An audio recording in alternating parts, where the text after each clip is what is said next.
السلام علیکم ورحمۃ اللہ وبرکاتہ۔ میرا نام عروج تنویر ہے اور میں 9th کلاس کے سیکنڈ لیکچر کے ساتھ آپ کے سامنے موجود ہوں۔ ہم سبق پڑھ رہے ہیں اخلاق حسنہ، جس کے مصنف ہے سید سلیمان ندوی۔ ہمارے پچھلے لیکچر میں ہم نے مضمون کی تعریف پڑھی، کیونکہ یہ مضمون ہے تو اس کی ہم نے تعریف پڑھی کہ مضمون کیا ہوتا ہے۔ اس کے بعد ہم نے اخلاق کی تعریف پڑھی کہ اخلاق کیا ہے۔ پھر ہم نے دیکھا کہ اخلاق حسنہ کسے کہتے ہیں، مکمل اخلاق کا نمونہ کون ہے، تو وہ آپ صلی اللہ علیہ وآلہ وسلم کی ذات ہے۔ صفحہ نمبر 1 ہم پڑھ چکے ہیں اور صفحہ نمبر 2 کے ہاف تک میں نے ایکسپلین کر دیا تھا۔ صفحہ نمبر 2 کا جو بقیہ حصہ رہتا ہے ہم اپنا لیکچر وہاں سے شروع کریں گے۔ ہم نے دیکھا کہ نبی صلی اللہ علیہ وآلہ وسلم نے جب اسلام کی دعوت دینا شروع کی تو جن لوگوں نے آپ کے کام کو پرکھا، انہوں نے کیا کیا کہا، تو اب آگے جو ہے وہ ہم چلتے ہیں، بقیہ جو ہمارا صفحہ نمبر 2 کا لیکچر ہے۔ آپ صلی اللہ علیہ وآلہ وسلم خود اپنے لیے بھی دعا کیا کرتے تھے، اور نماز میں اسپیشلی جب ہر نماز کے بعد آپ صلی اللہ علیہ وسلم دعا کرتے تھے تو اس کا ایک جملہ یہ تھا کہ اے میرے رب، تو مجھ کو بہتر سے بہتر اخلاق کی طرف رہنمائی کر۔ یعنی کہ آپ صلی اللہ علیہ وسلم مانگتے تھے اللہ تعالیٰ سے کہ مجھ میں جو اخلاق ہیں ان کو مزید اے میرے رب تو بہتر کر دے، تیرے سوا کوئی بہتر اخلاق کی راہ نہیں دکھا سکتا، اور برے اخلاق کو مجھ سے پھیر دے، اور ان کو نہیں پھیر سکتا لیکن تو۔ یعنی کہ ایک تو اس بات کا اقرار کرتے تھے کہ اللہ تعالیٰ کی ذات ہی ہے جو کہ اچھے اخلاق عطا کر سکتی ہے اور برے اخلاق ہم سے پھیر سکتی ہے۔ تو ہمیں بھی اللہ تعالیٰ سے یہ دعا کرتے رہنا چاہیے کہ اے اللہ تو ہمیں برے اخلاق سے پناہ دے اور اچھے اخلاق کی طرف ہماری رہنمائی فرما۔ جب ہمارے آقا و مولا نبی صلی اللہ علیہ وآلہ وسلم اپنے لیے اچھے اخلاق مانگا کرتے تھے تو پھر ہم تو بہت ادنا انسان ہیں۔ آپ صلی اللہ علیہ وآلہ وسلم میں تو اخلاق حسنہ موجود تھے، اس کے باوجود آپ صلی اللہ علیہ وآلہ وسلم اچھے اخلاق کی دعا کیا کرتے تھے، تو ہمیں بھی لازمی اچھے اخلاق کی اللہ تعالیٰ سے دعا کرتے رہنا چاہیے۔ پھر آگے ہمیں یہ بتایا گیا ہے کہ اخلاق ہی باہم انسانوں میں درجے اور رتبے کا فرق نمایاں کرنے والا ہے۔ یعنی کہ ایک اچھا جو خلق ہے، اچھے اخلاق جو ہے، اچھے اخلاق کا مجموعہ ہی آپ کو بہتر بناتا ہے، اور اگر اخلاق اچھے نہیں ہوں گے، برے اخلاق ہوں گے، تو معیار سے گرائے گا بھی آپ کو وہی۔ یعنی اچھے اخلاق کا مجموعہ ہی معیار سے بلندی کی طرف آپ کو لے کر جائے گا، اور معیار سے نیچے بھی اخلاق میں اگر کمی ہوگی تو درجہ بدرجہ جیسے جیسے کمی ہوتی چلی جائے گی تو آپ کا معیار بھی نیچے گرتا چلا جائے گا۔ بانو قدسیہ راجہ گدھ میں وہ کہتی ہیں کہ ایک خط فاصل ہے کہ انسان اگر اس خط فاصل سے ادھر رہے تو مومن والی خصوصیات یعنی اگر اس کے اندر ہو تو وہ انسان ہے، لیکن اس خط فاصل سے اگر وہ کراس کر جاتا ہے، دوسری طرف چلا جاتا ہے، تو وہ حیوان ہے۔ تھوڑی سی سمجھنے والی بات ہے کہ ایک لائن ہے، ایک خط ہے، اگر خط سے اس طرف ہم رہتے ہیں جو اللہ تعالیٰ نے ہمارے لیے حدود مقرر کی ہیں تو ہم انسان کہلانے کے حقدار ہیں، لیکن اگر وہ خط فاصل ہم کراس کر لیتے ہیں اور ہم دوسری طرف چلے جاتے ہیں، یعنی معیار سے ہم گر جاتے ہیں، تو پھر ہم میں اور حیوانوں میں کوئی فرق نہیں ہے۔ تو اس لیے اچھے اخلاق اپنانے کی طرف ہمیں توجہ دینی چاہیے۔ پھر نبی صلی اللہ علیہ وآلہ وسلم کی ایک حدیث ہے جو بارہا ہم سنتے بھی ہیں، تم میں سب سے اچھا وہ ہے جس کے اخلاق سب سے اچھے ہیں۔ یعنی کہ دیکھیں سب سے بہتر انسان اس کو قرار دیا گیا ہے جو اخلاق میں دوسروں سے بہتر ہوتا ہے۔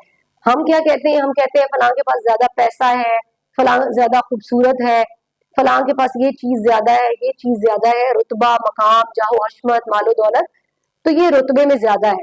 ہمارے ہاں آپ کو دیکھیں، آپ کو پتا ہے کہ ہمارے ہاں دیکھا جاتا ہے کون کس ذات سے تعلق رکھتا ہے، چودھری کون ہے جی، مرزا کون ہے، جنجوع ہے ہم، راجپوت ہے ہم، مطلب یہ ہم نے کیٹیگریز اپنے لیے بنائی ہوئی ہیں۔ جبکہ قرآن پاک میں تو ہمیں یہ کہا گیا ہے کہ یہ رتبے اور تمہاری یہ جو پہچان ہے یا تمہارے گروہ جو بنائے گئے ہیں یا خاندان بنائے گئے ہیں وہ صرف تمہاری پہچان کے لیے بنائے گئے ہیں، اس لیے نہیں بنائے گئے کہ تم اپنے آپ کو دوسروں سے بہت اعلیٰ اور برتر سمجھو۔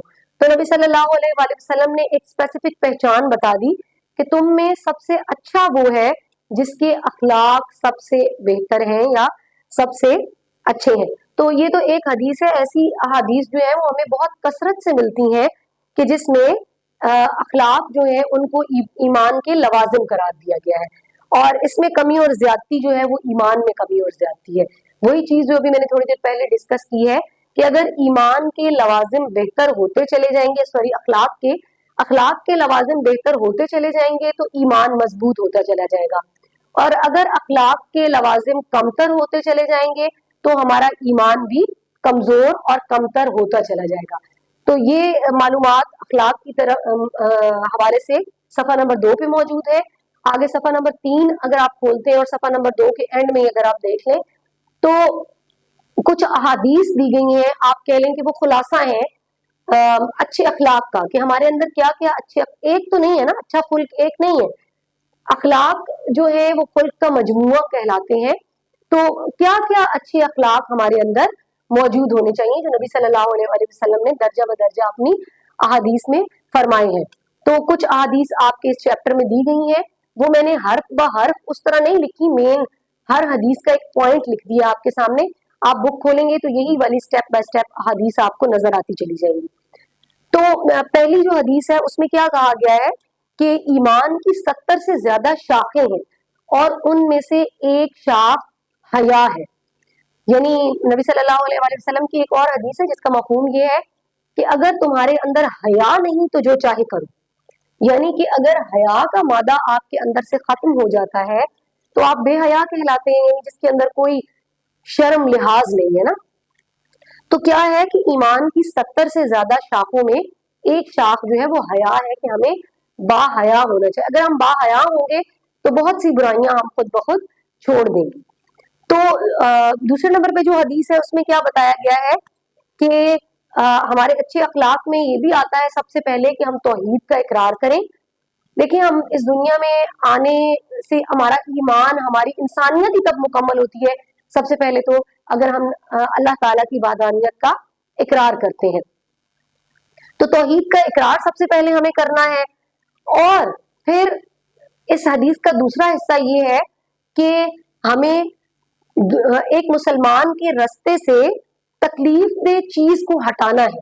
یہ بھی اخلاق کا سمجھ لیں کہ ایک لیول ہے اچھا, کہ آپ دوسرے کے لیے آسانیاں پیدا کریں, مشکلات مت پیدا کریں, جتنی آسانی آپ کر سکتے ہیں اتنی آسانی پیدا کریں. تو راستے سے تکلیف دہ چیز کو ہٹانا جو ہے وہ بھی اچھے اخلاق میں آتا ہے.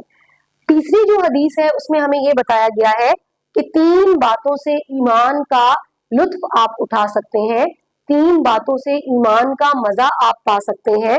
نمبر 1, حق بات کے سامنے جھگڑے سے باز رہنا. یعنی کہ ہمارے یہاں آپ دیکھتے ہیں ارد گرد ہمارے محلے میں, خاندان میں, اسکول کالج میں چھوٹی چھوٹی باتیں ایسی ہوتی ہیں جن پر ہم بڑے بڑے جھگڑے کر بیٹھتے ہیں. اور ان جھگڑوں میں بھی کیا ہوتا ہے کہ پتہ بھی ہوتا ہے کہ حق بات ہے اور اگر ہم بولیں گے تو ہم گنہگار ٹھہریں گے, پھر بھی ہم اپنے جھوٹی انا کے لیے یا فضول میں اپنے کسی دوست کی مدد کرنے کے لیے, بات حق ہے سچ ہے لیکن پھر بھی ہم اس کے مخالف بول اٹھتے ہیں. تو ایسا ہمیں نہیں کرنا. اگر ہم باز رہیں گے تو ایمان کا لطف ہمیں ملے گا. دوسرے نمبر پہ کیا ہے کہ مزاحمت کے باوجود جھوٹ نہ بولنا. یعنی کہ آپ پر کوئی برا وقت آ گیا ہے اور سچ کی گواہی آپ سے مانگی جا رہی ہے اور آپ اس ڈر سے جھوٹ بول دیں کہ کہیں مجھ پر مشکل وقت نہ آ جائے یا مجھے اس مشکل کا سامنا نہ کرنا پڑ جائے, تو یہ ایمان نہیں ہے. ہمیں یہ کہا گیا ہے اس حدیث میں کہ ایمان کا لطف یہ ہے کہ آپ جھوٹ نہ بولیں, چاہے آپ کو جتنے بھی نقصان کا سامنا کرنا پڑ رہا ہو تو آپ سچ کا ساتھ دیں اور سچ بولیں. پھر تیسرے نمبر پہ کیا کہا گیا ہے, یقین کرنا کہ جو پیش آیا وہ ہٹ نہیں سکتا. ہم پر جب کوئی بری تقدیر آ جاتی ہے, کوئی برا وقت آ جاتا ہے تو ہم کیا کہتے ہیں, کاش ہم یوں نہ کرتے.